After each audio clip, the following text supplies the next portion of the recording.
like I have something to say, and I don't really know what that is just yet. But if you've known me long enough, you'll know that sometimes we start off at one thing and we end up in another, and it's usually we end up in a really good place. So if you're here, stick around because I want to have some conversation. I want to talk about a couple of things, um, just life in general. And I will say this: life in general has been pretty challenging. Like there's a lot of really difficult things that are going on in this country right now, politically speaking. Hey, Natasha, just from the vantage point of there's a lot of heaviness, right?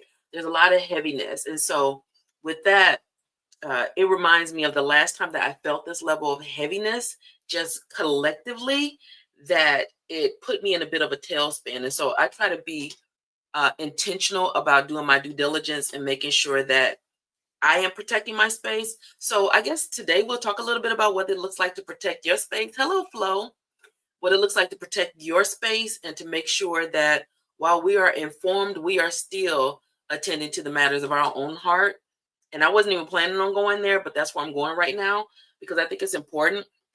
If you see me, somebody drop me a comment over here so that I know that I'm on. Okay, I see me. Apparently StreamYard put a commercial on my thing, but it's okay, whatever. Anyway, 2016, let me go 2016. 2016 was the last time I remember being this. Hey, Dr. TJ, it's been a long time since I've seen you. Thank you. Since I remember things being this heavy, and I'll say politically, right? Politically, there's a lot of polarization. There's a lot of heaviness. There's a lot of gravity to some of the decisions and things that are being made. And so, without going too far into that, I'm just going to remind us all that we have to guard our hearts, right? We have to guard our hearts, but we also have to be mindful of what we are consuming and how it is consuming us. And I say this as someone who, hey, Missy, I say that as someone who in 2016, right, 2016, I remember being constantly glued to the news station, right? I was always watching the news. This is going to bother me if I don't fix it. I was always watching the news. And because of it, I was on top of things. But what I didn't realize was just how much being on top of things was impacting me. Besides the fact that there were some other things going on with me, right? Anybody who's following me knows that I was experiencing a lot of anxiety, a lot of depression. I was in a marriage that, and people like to make it like it's a super abusive relationship. It wasn't. My ex-husband was not a narcissist. There wasn't any of that. But there were a lot of ways that I need to be showed up for that I wasn't showed up for. So I'll leave it at that. But that kicked off a really significant era of depression and anxiety for me. And I won't say it culminated in a divorce, but certainly after my divorce and after disconnecting from some relationships, some other relationships, I was able to get to the other side. So what I would say to that, as a reminder to everyone, is really be intentional about protecting your space. And that's going to look like, what am I listening to? What social media am I consuming? Who are the people who I'm allowing to impact my space? I looked at a message the other day, and this is going to sound rather here nor there. But I looked at a message the other day that I received from a friend, right, at the time.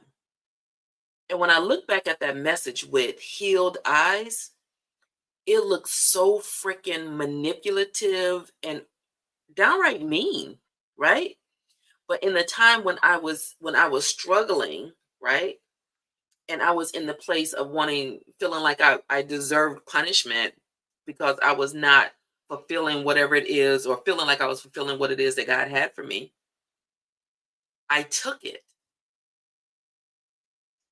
and I allowed it to become a part of me. And so what I'm saying is, a lot of the people who follow me, right, particularly on Instagram, maybe some of you who are on YouTube who follow me are following me because you're in a season that I was in terms of transition of relationship, coming up out of something, maybe dealing with some anxiety and some depression. And I know that there's a lot of the lessons that I learned through that process. Now, keep in mind, I knew a lot of those lessons through books, through book learning, right? Book learning will show you one thing, but life will show you a whole nother.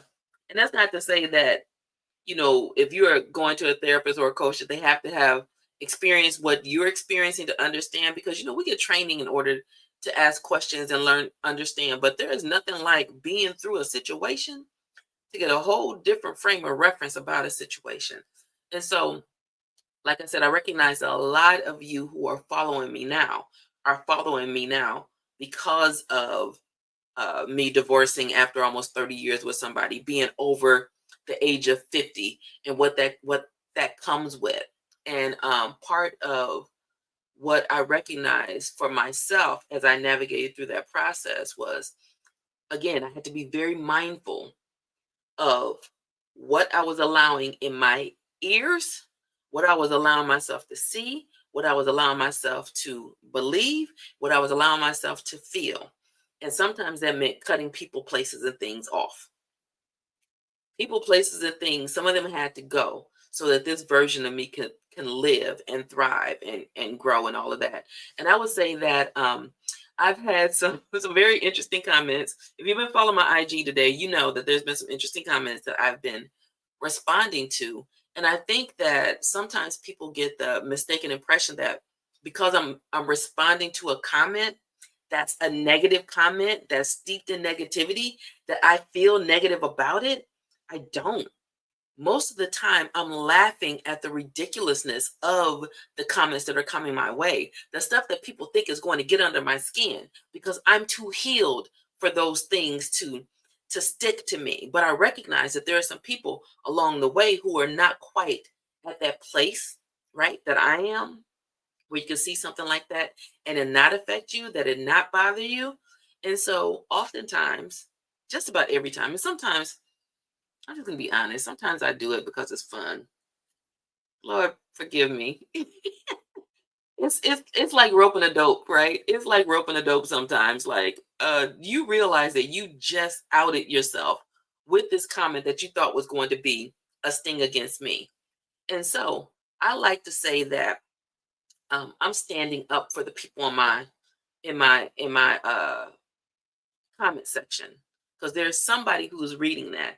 There are thousands of people following me. There's somebody who's reading that comment who doesn't have the words to respond or doesn't know how they should respond to it. And so I'm gonna show you a little bit how you respond to a bully. I mean, not once have I had to cuss anybody out, because that's not the energy that I'm coming with. But if you want to play stupid games, we're gonna win some stupid prizes. And if that means I'm putting the mirror up to you to go, I see exactly what you're doing when you're saying that thing, right? And so this version of me, the healed version of me, can do that. The unhealed version of me was not able to do that. I would have internalized a lot of that. It would have been difficult for me. And so when you see me responding, please do not think that I'm responding because I'm bothered. I promise you, I am unbothered. I'm concerned. I'm trying to figure out, why would somebody, right? If you're a man, and I use those terms, if you're a man who thinks that a woman is lying about her healing, right? If you think I'm not as healed as I say I am, why would you get on the internet and attempt to make me hurt? That's akin to punching down. Why would you do that? The only reason you would do that, right, is if you felt some type of way about yourself. And so I know who I'm dealing with. Not a lot of people are able to recognize that. Some of the people who are following me, right, are not far enough in their healing process where they have allowed themselves to defend themselves, where they've allowed themselves to feel the way that they should feel about themselves, to say, you ain't talking to me, right? So Estine commented and said, I'm 55 and getting a divorce, and it's hard, but you have to cut people off to be able to heal and focus on yourself. I applaud and appreciate you, sis. God bless. Same to you. Same to you. Um, so yeah, so even if, I mean, you don't have to be going through a divorce to recognize that when you need to cut some people, places, and some things off and not allow certain things into your circle. So the thing that I don't do is I don't I don't accept shade from trees with no fruit. If I don't respect you and I don't respect your what it is that you've accomplished in this world, particularly as it has to do with what it is you're talking to me about, because I have wise counsel around me. I have people, places, and things set up to support me in those ways. That I don't have to look for validation from people on the internet. Absolutely love getting comments that say, thank you. I feel like you see me. This is my story, right? I love that type of confirmation because that's why I show up on the internet. But I don't need validation from anybody on the internet. And conversely, you will not tear me down by what you say about me on the internet. I don't care what you say. One man tried to talk about my mole. One man called me fat.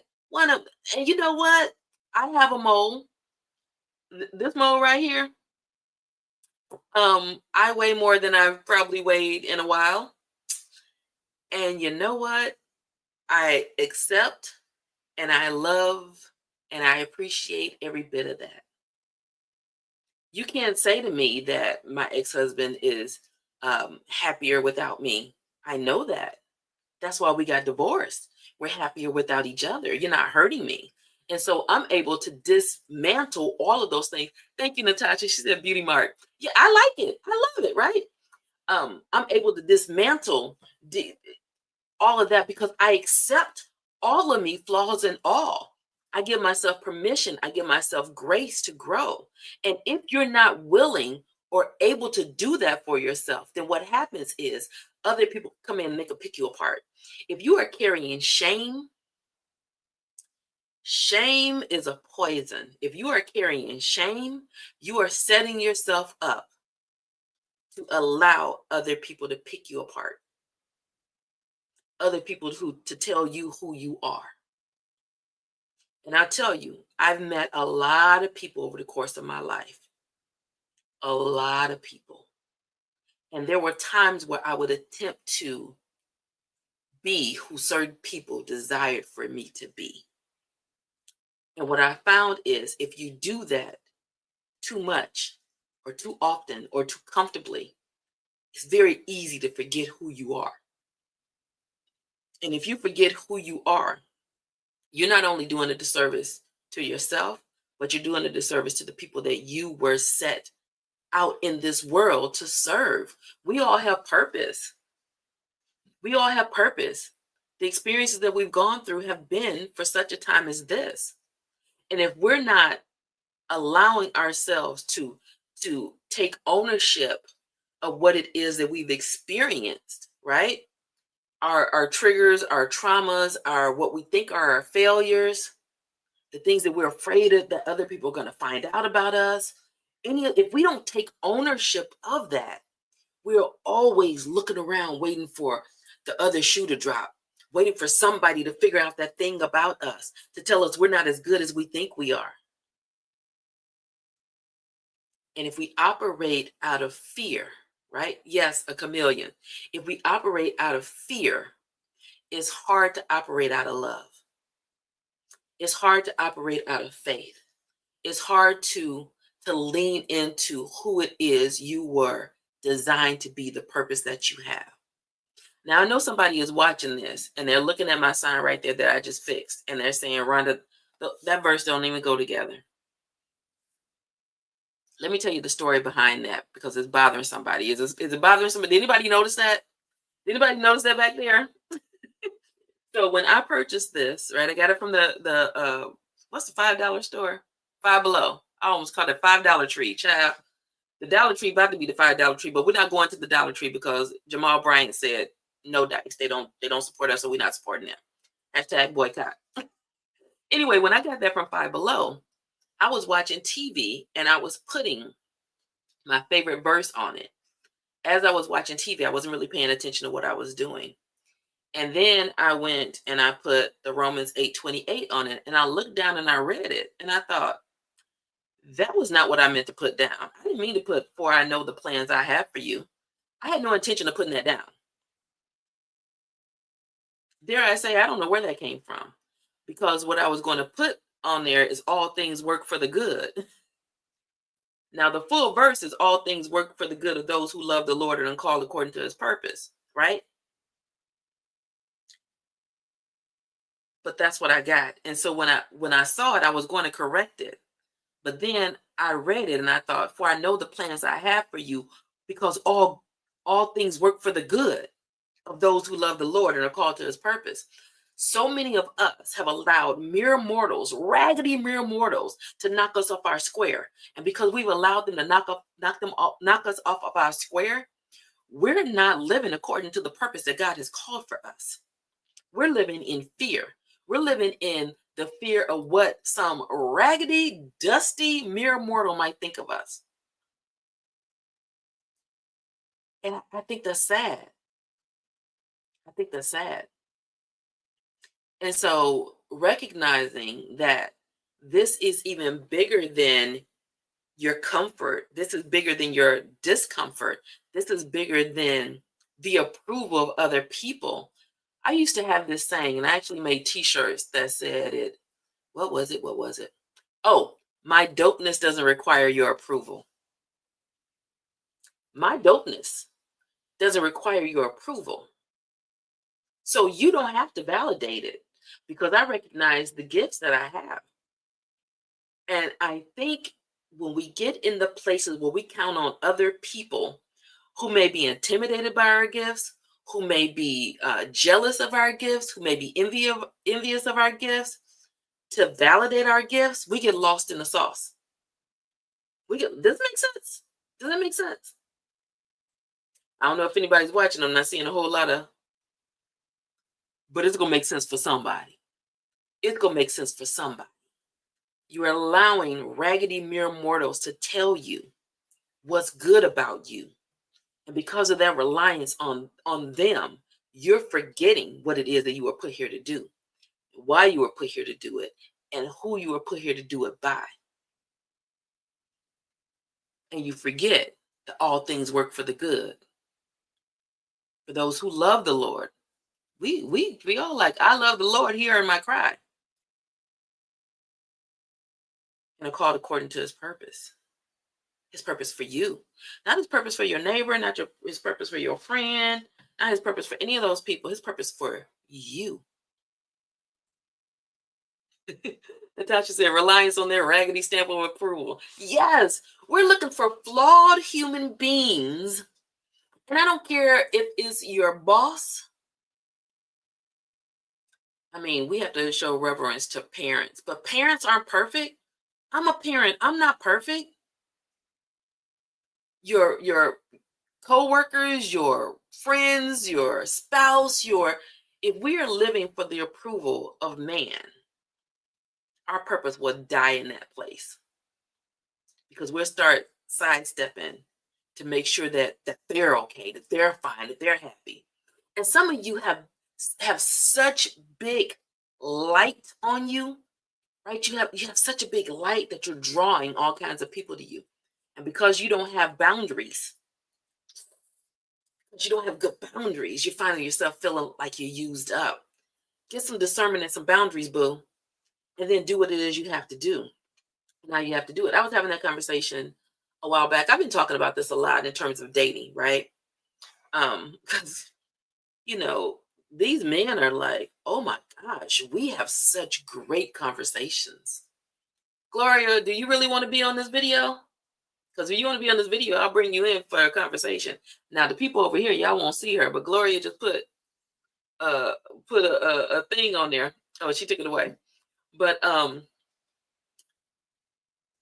when they say to me, wow, we have such great conversations, that doesn't impress me. I recognize that a lot of people don't have a lot of great, easy conversations with a lot of people, but I'm a great conversationalist. I recognize that about myself. I'm not saying that to be braggadocious. I'm just saying I know how to speak well. I make great points. I say things and people go, wow, I never thought of it that way.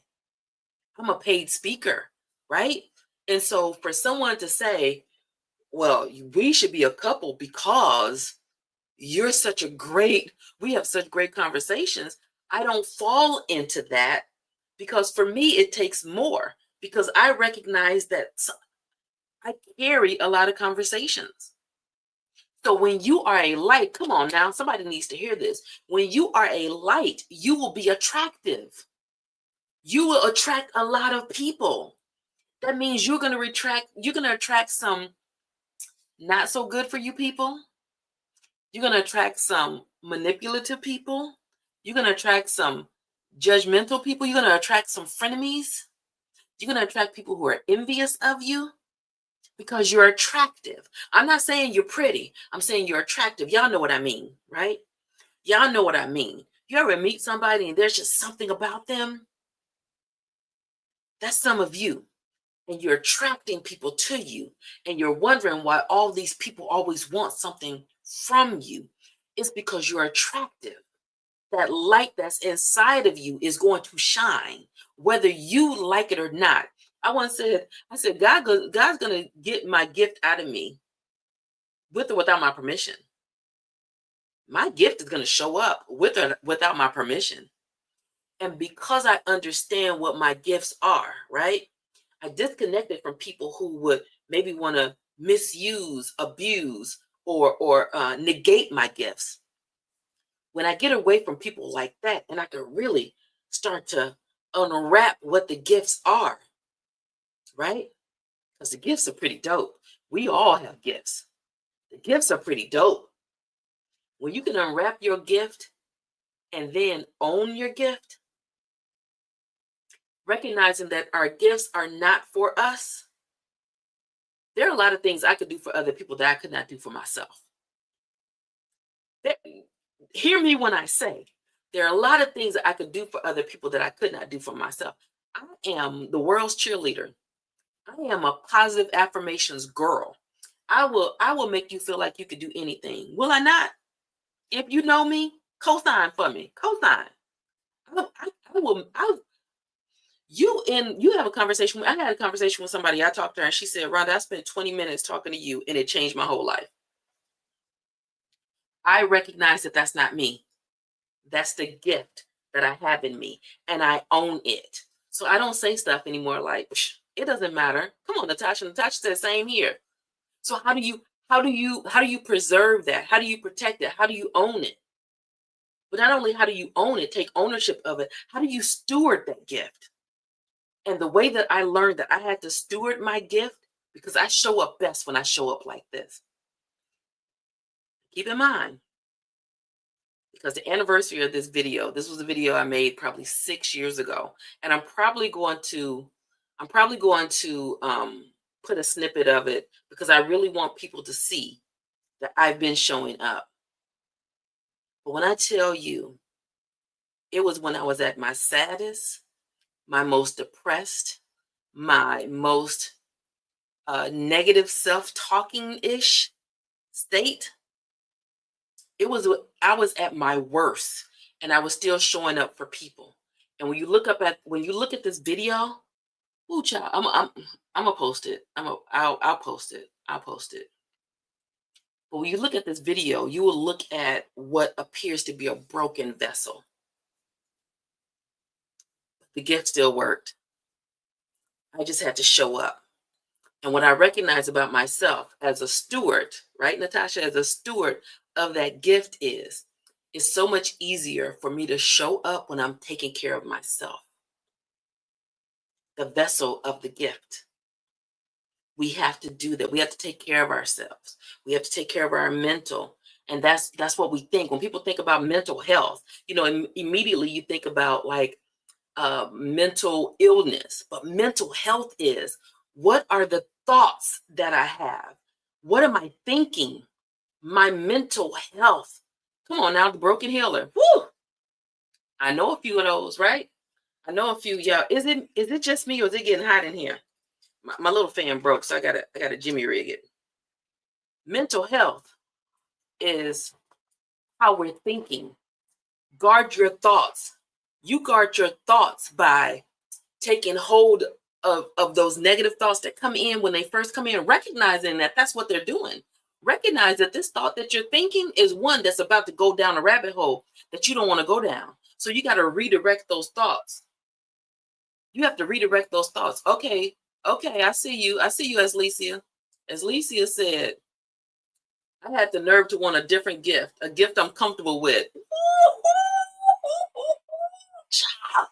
Anybody else? Raise your hand. If you said, God, give me something else. I don't want to talk to these people. I don't want to show up in this way. You had the nerve. And you know what?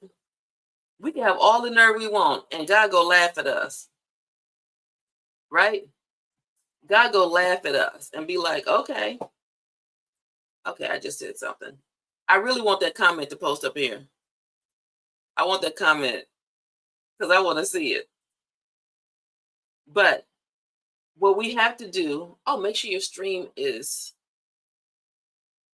public. Hold on now. Let me see. Is it public?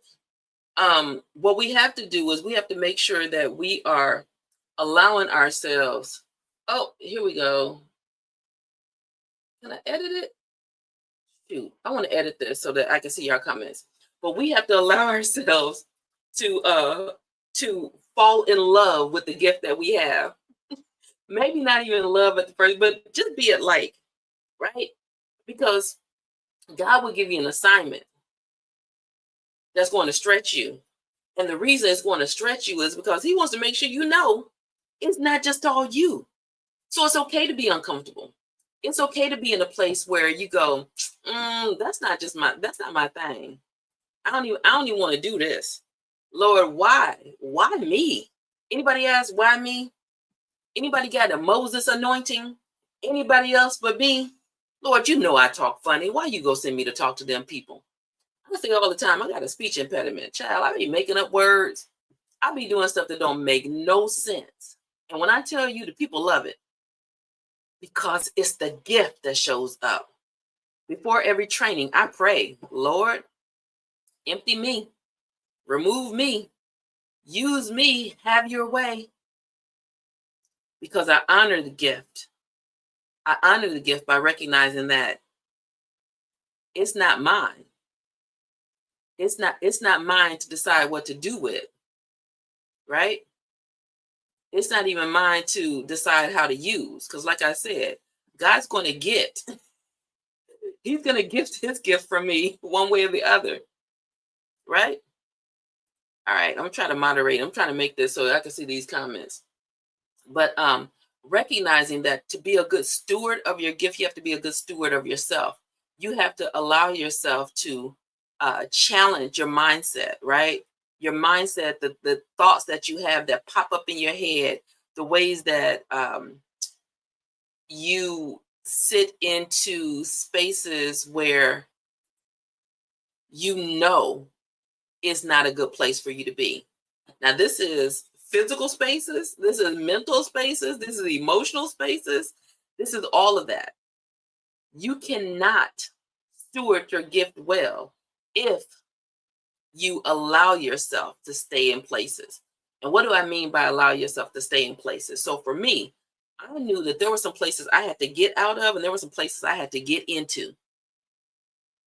The place I had to get into, I had to get into therapy. Child, I got into therapy. And I loved being able to meet with somebody else as a therapist, right? Because I've been a licensed clinical social worker, therapist. I'm not licensed anymore, so I'm not doing any of that. And it's not because anybody took my license because I was on a TikTok talking. It's because I decided I didn't want to work and use my gift in that capacity anymore, right? So recognizing that for me, I knew that I was so deep in a negative self-talk. I was so deep in that place where it wasn't allowing me to show up fully as I needed to, as God likely needed me to. I had to give me some help. So I went to therapy. I got a coach. I went to therapy. I invested a lot of time and money. I did a fast. I prayed. I got my spiritual life together. I did a lot of things. Yes, authenticity. And when I showed up, right, I didn't show up trying to be the expert. I didn't show up attempting to be so perfect at this thing that I was going to wait till I was perfect to do it. Because God doesn't require that. God requires us to show up in our brokenness, and He will do the rest. We talk about the thorns in our side, right? As if that's not the place where God said, in your weakness, I am strong. So some of you have been using the thorn in your side to avoid showing up. I don't know who that was for. But some of us have used the weakness and the thorn in our side to keep us from showing up to our assignment. You're late for your assignment. And because you're late for your assignment, you know what God won't give you? He won't give you rest on that assignment. He won't give you rest. Yes, Natasha, the mask of perfection, where everybody thinks that, I have to be perfect to do this. No, you have to be willing. You have to be a participant. You don't have to be perfect to do anything. Sometimes you just have to show up and let God be God. Okay, Natasha says she's guilty. So what does it look like to lean out of that, right? What does it look like? What do you need to lean out of that? The first thing you need is faith. And so I did a TikTok, not a TikTok, I did an IG today. I might have put it on TikTok too. I was coming back from the gym and I record, I make my car karaoke videos coming back from the gym. And I was using that song, Let It Go Everything by Dietrich Haddon. You guys familiar with that song? I'm learning how to stop holding on to things, because holding on is only killing me. I have to let go and let God. And by letting go and letting God, we're saying, Lord, I'm going to detach from the outcome. I'm going to detach from the outcome, because the outcome mostly is the imagination that comes from my will. And sometimes the imagination that comes from my will is something that's negative. And so I will not show up for something because I'm attached to the outcome. And I think the outcome is going to be a bad thing. Right, Natasha? I think the outcome is going to be a bad thing. So I'm not going to show up. I'm not going to do that thing. But if I detach from the outcome and allow God to have His way in whatever it is, right? Because I'm turning it over. That was the best thing I did. I promise you. That was the best thing that I did as it relates to this healing journey. Is I said, Lord, I don't know what we're doing, and I don't know how you're going to do it, but I trust you. And I've exhausted my reserves. I've exhausted my options. I don't even know what to do anymore. I was in the shower begging God to take me out. I knew that I had nothing to lose. And so it was easier, right? It was easier for me to say, come on now. Yes, Lord, help my unbelief. So pertaining to myself. Lord, help my unbelief. But recognize that even in the unbelief, you don't have to believe it for it to be true. You don't have to believe it in order for it to be true. Did you guys see that there was an interview that Kanye West was doing? It was a long time ago, and I can't remember what the article was, but for the sake of this story, let's say that he was People of the Year. He was People's Person of the Year, which I don't think he was, but whatever it was something equivalent to this. And he was being interviewed by a woman, and he said, like, I was the Person of the Year. And she goes, well, I haven't seen it. And he said, just because you didn't see it doesn't mean it doesn't exist. I'm going to say that to you, Natasha. I'm going to say that to everybody who needs help in their unbelief, which, hand up, that's all of us. That's all of us, right? That's all of us. That you don't have to believe it about yourself in order for it to be true. You don't have to believe it. I remember one of my prayers was, God, I just want to see myself the way that other people do. I want to see myself the way that other people do. Because other people will come around, they will tell me how wonderful I was, how that thing that I said changed their life, how, oh my gosh, you're so wise, you're so kind, you're so this. And I can see that for myself. And I said, what if I just believed the same things about me that they believe about me? What if I allowed myself to do that? And when I did, I realized just how true it was. And again, I'm not taking credit for it. I'm just taking ownership. I'm taking possession of the gift. I'm taking possession of the gift. And then I'm stewarding the gift by protecting the vessel here. So again, when I talk about mental, right? Mental wellness, mental health, what are you thinking? What are you thinking about yourself? What are you thinking about the world? What are you thinking about people? What are you thinking about your potential? You got to check it. You got to check it. And sometimes the best way to check it is to air it out to other people. Sometimes when you start saying things that are up here that's been going around in your own echo chamber, when you say it out loud, you realize how ridiculous it sounds. Am I right? That's why we pay therapists. Because sometimes the things that we would never say to another human being, we wouldn't say to anybody because we fear that they would judge us, or that it would expose something about them, or give them something about us that we don't. We get into therapy, and this is what I love about therapy. Therapy is just an objective person who is there with no judgment, that you can say anything. You can even repeat the same thing over and over again. You can even externally process and have somebody follow you. And as you say some of these things about yourself, you start to realize that don't make no sense. Why would I think that about myself? Why would I think that about myself? I remember going to therapy, and I would be looking at my therapist. I'd be like, I know this heifer did not just Rhonda. She just did the same thing to me that I've done and will do to my clients. How dare she? I love her for it. But I was like, I can't believe she just Rhonda me. But what happened was I had the freedom and the space and the ability to not feel like a judgment, a burden to somebody, or that there would be judgment. And I could just say that thing. Some of you have a thing that you need to say that needs to come out loud so that you can be released from it. You need a safe place to exercise this, to check this, the mental. Mental is what you think. We think of mental illness. Everybody's like, oh, mental illness is what you think. Well, mostly when we think about mental illness, we're thinking about how we feel, which that's your emotions. That's emotional health, emotional wellness. Like emotionally, what are you feeling? What are the feelings that you feel when you're around certain people, when you're around certain places, when you're talking certain things? Notice how your body is feeling triggered in these spaces, right? And take heed to it. Take heed to it. How's my body responding? How do I feel? Do I feel joy around these people? And the people that you feel question marks around, if you feel confusion, if you feel doubt, if you feel like, what's that thing they said? Was that shade? If you're around people who are making you question yourself in that way, evaluate those relationships.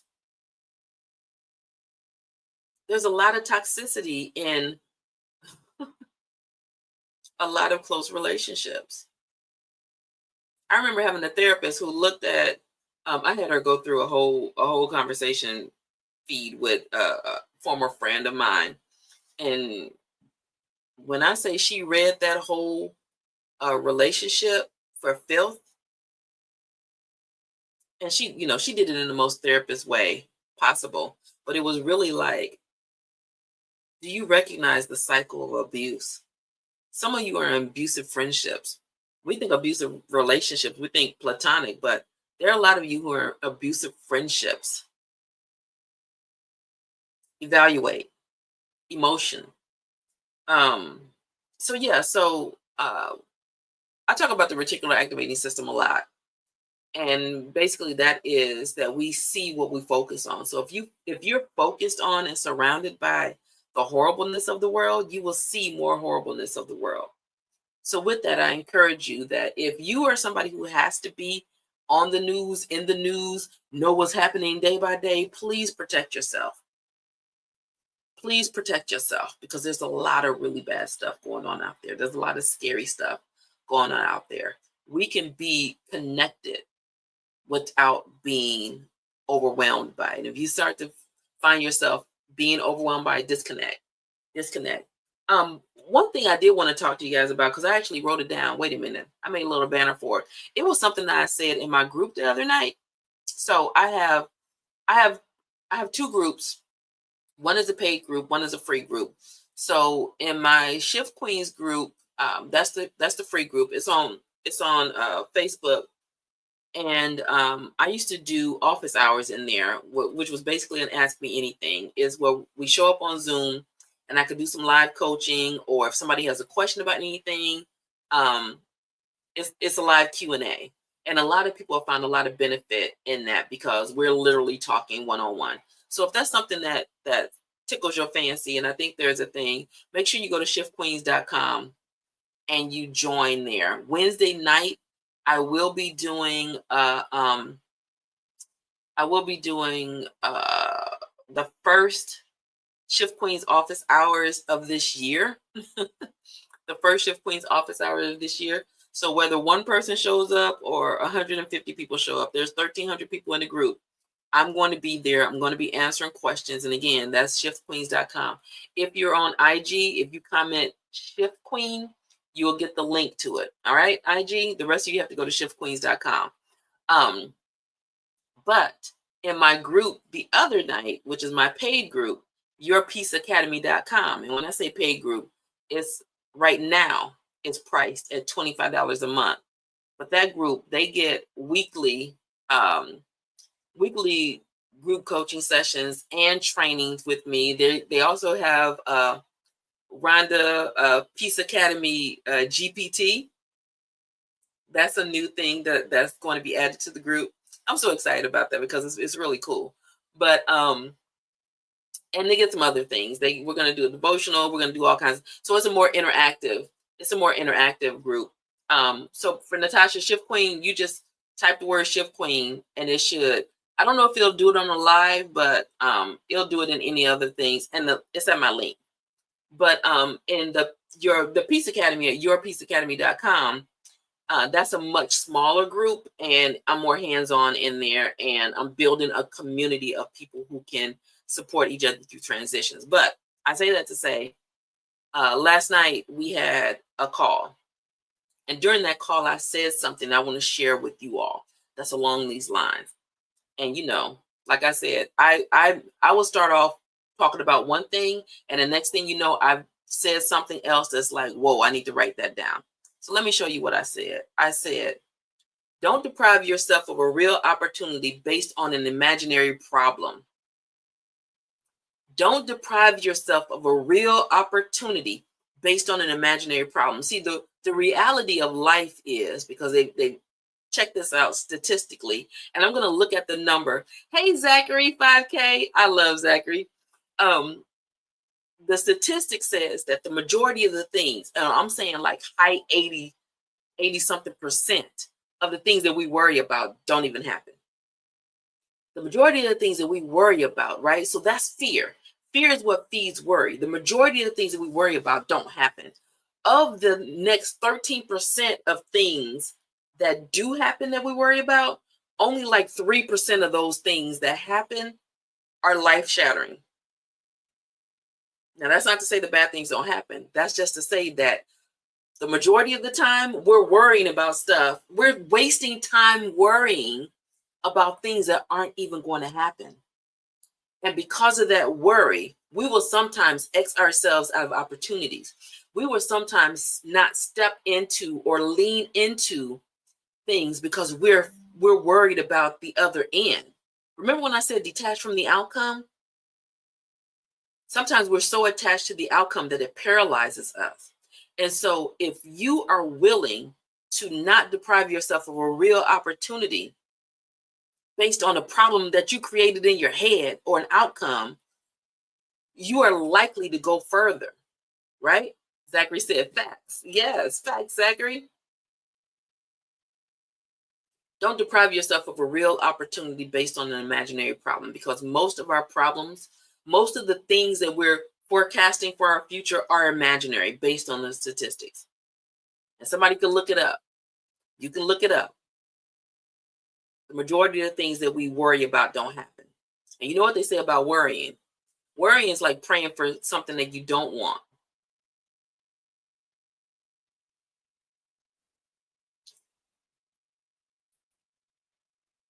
Ouch. Worrying is like praying for something that you don't want. How many of you are praying for things that you don't want? And how much more are you praying for the things that you don't want than you're praying for the things that you do want? I know. That's when the raggedy mere mortal in all of us comes out, right? We are all mere raggedy mere mortals. And so we have to lean not in our own understanding, right? We have to trust in the Lord. We have to trust in things greater than us. Because if we lean on our own understanding, we will cause ourselves to X ourselves out of things that are meant for us. So, Natasha, I met you in Boston, right? I think you were at that training that I did in Boston that time, where I think I said this in Boston. Don't know N-O yourself before you know K-N-O-W yourself. Don't say no to yourself before you actually know yourself. And most of us don't know ourselves well enough to opt in or out of anything. And some of us have been conditioned to play it safe, right? And because we've been conditioned to play it safe, because we want to show up perfectly, we have discounted or misaligned ourselves in our lives and have not been able to manifest all the things that are meant for us, right? Yeah, that was it, Natasha. Don't know N-O yourself before you know K-N-O-W yourself. What if you took the risk? What if you said, you know what? I'm not 100% sure, but I'm about 53% sure, and I'm going to go on that 53% and see what happens along the way, right? Because when we're attached to the outcome, it has to be good or bad. It has to be right or wrong. When we're attached to the process, then we lean in for learning. We lean in for understanding. We go, what might I learn about myself through this process, even if I fail? And I'm going to tell you this, some of you need to fail at some stuff because your greatest lessons are going to come from that. But showing up trying to be this perfect vessel, I'm so perfect, I know all the good things, and I know all the things. I don't speak unless I know 100% that what I'm saying is right. Well, you done missed blessing somebody who needed to hear something that you had to say. You know, when I be coming up on the internet, I know people be making fun of folks who do this, but shoot, I'm gonna do it anyway, because sometimes I just have a random thought that comes from nowhere. And I used to be like, wow, that was a random thought. That was interesting. So now I pop on the internet and I go, I don't know who needs to hear this, because I don't know who needs to hear this. But I know that sometimes when you speak that random thing, it is only your job to do that. Come on now. Y'all know the story of Jonah, right? Right, Zachary. Nobody's perfect. And nobody should try to be. The only person who's perfect is Jesus. Ain't none of us him. So y'all know the story of Jonah, right? So Jonah, in his disobedience, he had a job to do. And some of us are Jonah in our disobedience, where we have a job to do. God specifically told you to do something you didn't want to do. And you said, I'm not going to do it because it's not going to make a difference. You know what? I'm going to go on vacation over there. I understand what you want me to do, but those people, they don't listen. They're not listening to you. They're not listening to me. And I don't want to do it. Right? Jonah went about his way in his disobedience. And you know what? His whole world shook. He got swallowed up in the belly of the beast. Some of us are in the belly of the beast because of our disobedience. We've turned and we went a whole different opposite direction. We went in a whole different direction because of our flesh.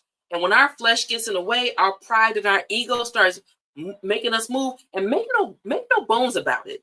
When you say that, when you're talking about being a perfectionist, that is pride. That is ego. Perfectionism. That's ego. When your pride and ego gets in your way of doing what it is that you've been assigned to do, because you don't feel like you're good enough, like you're worthy enough, like you're smart enough, like you're enough, so you're not going to do it, then you'll get put in timeout sometimes. And sometimes that timeout feels like the belly of the beast. And your disobedience will get you into some places where if you had just done the thing, probably could have avoided it. But peep this. This is what I'm saying about speaking those words, because sometimes I'm like, oh, that was stupid. Like, that don't make no sense. That thing I'm about to say, it don't make no sense. And then somebody will come in my inbox and say, oh my gosh, thank you. I needed to hear that. Somebody popped in my inbox a little while ago and said, thank you for that video. I needed to see that. I needed to hear that message. And sometimes I'm like, ugh, this is silly. Like, I'm on a TikTok. I'm spending all this time on social media. But when God sent Jonah to Nineveh, and Jonah thought, it's not a big deal. I don't want to go there. Do you know how many words he spoke? Do you know how many words Jonah spoke? 8. He spoke 8 words, and everything shifted. Not because Jonah was so prolific in his speech, but because we're all assigned parts and positions. There are things for us to do that when we show up in our natural, God shows, he provides the supernatural. And that thing that's a little thing that we're trying to be supernatural in doing, if we just show up and do our natural and let God take care of the rest. He only needed Jonah to play his part. He only needs you to play your part. He only needs me to play my part. And sometimes that's I don't know who needs to hear this. In the middle of a grocery store. Sometimes that's me, and I'm in the bed, I'm looking raggedy, and I'm like, oh, somebody go say something.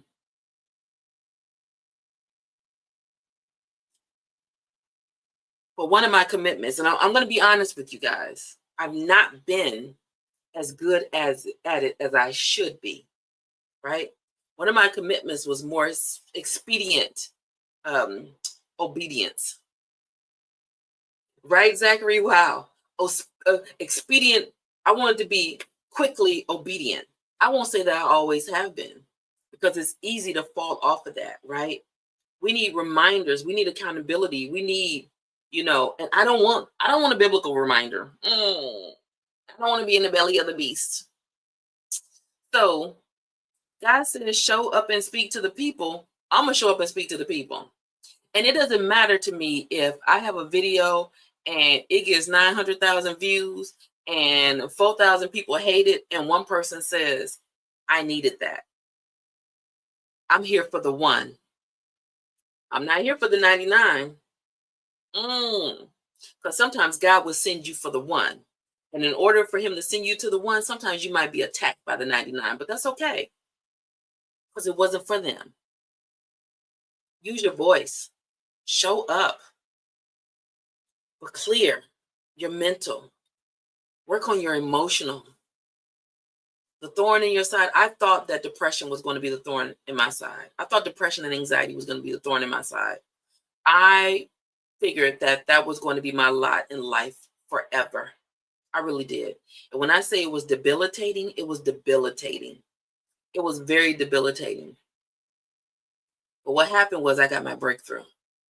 And when I got my breakthrough, right, I recognized that was not going to be my lot in life. I remember walking. I remember just walking. You know how I say about these random thoughts? Because sometimes the random thoughts, they weren't my thoughts and they weren't God's thoughts. So you know whose thoughts they were. I would get thoughts that would say things like, you're going to die by suicide. That was a thought. And I'd be like, that was weird. Where'd that come from? But you know, it makes sense. I'm super depressed. Oh yeah, I got my breakthrough from fasting, Natasha. I don't know if you remember that story, but part of my breakthrough, I did a Daniel fast, y'all. I had never done a fast before to that extent. I'd done like a 7-day fast. I did a 21-day fast, and I tried to do a Daniel fast, but the Lord, no, he didn't set me up that way, because I passed out twice trying to do a Daniel fast. My body needed some more nutrients. But I fasted and prayed. I created my prayer room. You might remember that I talked about that on my Facebook, and that was 4 years ago that I did that? I think it was 4, maybe 3 or 4 years ago that I did it. It was 3 years ago, right? It was 3 years ago that I did it. It seems like forever, because it's hard for me to even remember that version of myself, which is why I'm glad I documented a lot of it. I'll tell you honestly, I didn't think I was going to make it out of it, but there was part of me that knew that if I did make it out of it, that people were going to have to see evidence of the transformation for it to help them, right? Because in those days, I was speaking myself as the breakthrough coach. I got to pull up that. I have a sign that said, "I'm the breakthrough coach," right? But I have to get my breakthrough first. I'm the breakthrough coach, but I have to get my breakthrough first. And there was a part of me that knew that if it wasn't a matter of when back then, because I didn't believe that I would come through. If I broke through this, I was going to have to be able to show people where I came from. So I'm so glad. I wish I had done more content. I wish I had recorded a lot more, because there were a lot of really, really hard, quiet, horrible times. And so I fasted and I prayed, and in the fasting and praying, I really just started believing God. I started believing God for who he said he was. I started believing the voice of God in my head, as opposed to the other voices that were creating confusion, right? I started to listen to God for myself. I started to trust what I was hearing, right? I started to trust what I was seeing. And so, yeah, so that's how I ended up, doing that. Also had the opportunity to meet some amazing people, or get closer.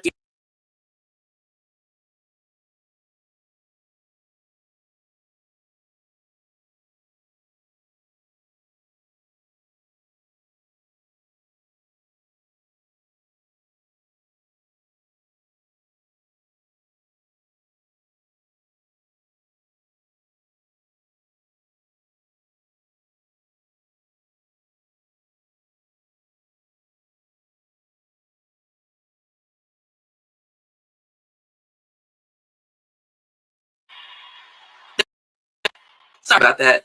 I kicked my thing out. Okay. So I was able to get closer to some amazing people that I could trust, that I could be myself around. And when I say amazing people, I'm going to say God actually, it was an answered prayer. I said, God, if you want me to be around people, if I'm supposed to be around people, because at that point I had sworn people off. Okay. Yeah. You guys can see me, but it was like the other people, because I'm on Facebook and YouTube and all, they couldn't see nothing. But when I was coming out of my marriage, right? Keep in mind, I'd been with that man almost 30 years. We've been together.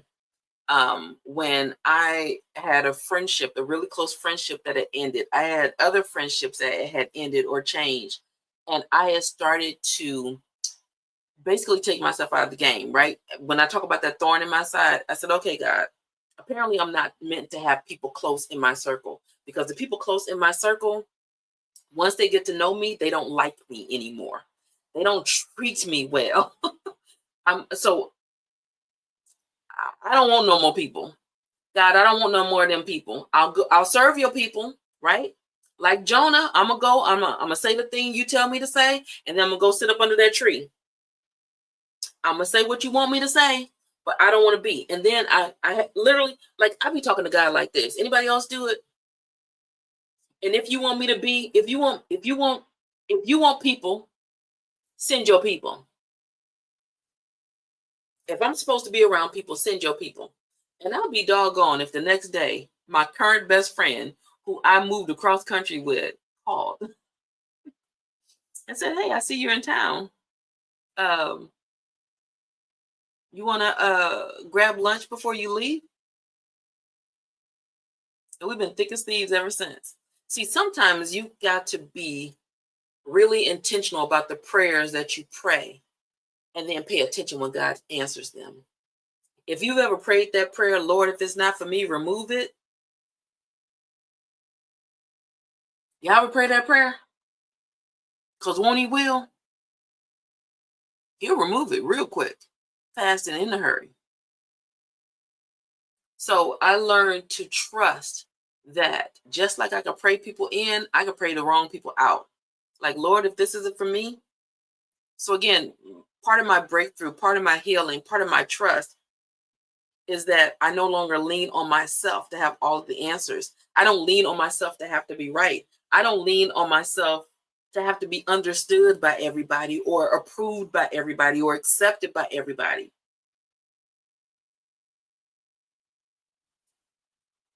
I depend on what it is that God has for me to do. And if I'm not doing what you have me to do, Lord, please make it known. So yeah, I didn't really plan to talk that long, but we're an hour in. And I got to figure out how I can get these Facebook comments to show up, because I want to see those. I want those to show up. But yeah, so my goal is to do more lives, but I'm definitely doing lives, not just lives where I'm talking, but also where I'm coaching people through. I'm doing laser coaching one time a month in my Shift Queens group, and that's basically what I'm doing there. But in my Peace Academy or yourpeaceacademy.com, I'm doing more. We're doing more nitty gritty, and I've made it like literally. I've been in groups that cost $2,000 a month. Like, I've been in things that are very expensive, and I wanted to make it. I didn't want it to be cost prohibitive. So $25 a month is what it is right now. It may go up to $49 a month or something else, but $25 a month is what it is right now. And in that group, we are building community. It's a very small group right now, but we're building community and support. So if you need that group, it is yourpeaceacademy.com. Let me type that in for you. Peace. And if you put peace in my IG comment, if you put peace on there, then the link will show up. Yourpeaceacademy.com. All right. You go there, you'll join the group. It'll give you the link to it. And like I said, every Sunday we have a group meeting, and we'll likely do, I'll do some trainings as well. I'm a corporate trainer. I do soft skills, leadership development, emotional intelligence, communication trainings. I do things like that. And so there might be some pop-up trainings in that group. There have been. But yeah, so I'm just excited because I know that this has been a dereliction of duty on my part. I've not been the most obedient in terms of showing up and doing lives. I used to do them all the time. I used to do lives 3-4 times a week. So I don't know if I'm going to commit to that, but I'm going to commit to showing up more. So with that being said, if you want to see more of that, make sure you're following me on all the platforms, because sometimes all the platforms get something different. I'm on YouTube, I'm on IG, I'm on TikTok, I'm on Facebook, I'm on LinkedIn, I'm on all the things. But make sure you follow me on all the places. You can see all the things, and that way you won't miss anything. The Peace Academy has already said they want to do a retreat, so I don't think that's happening in the year of our Lord 2025, but it's definitely been put on the radar. So if that's something that you're interested in, you're a retreat girly, stay tuned. But with that being said, it's been my honor, my pleasure to kick it with y'all tonight. If you have any questions, inbox me. Sometimes I find inbox requests and they're from 3 weeks ago and I didn't even see them. So eventually I'll get back to them when I remember to look at the requests. But hit me up in a comment that says check your DM or something. But I appreciate each and every one of you, and I just look forward to growing more with you. So turn your notifications on, and I'll see y'all next time. Ciao.